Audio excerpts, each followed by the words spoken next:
Assalamualaikum everyone and welcome back to Mr. TECHFOX. Today, I'll guide you through connecting a Bluetooth mouse to Windows 10. If this helps, please consider subscribing to the channel.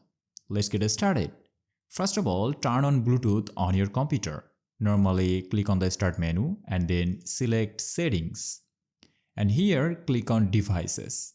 Now, navigate to the location Bluetooth and other devices. Make the Bluetooth turned on.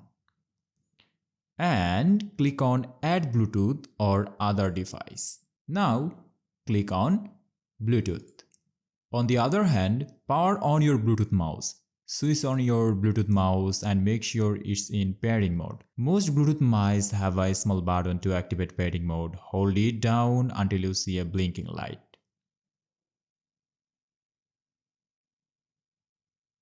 Now, Windows will search for nearby Bluetooth devices. When you see your mouse listed, click on it to connect. And your device is ready to go.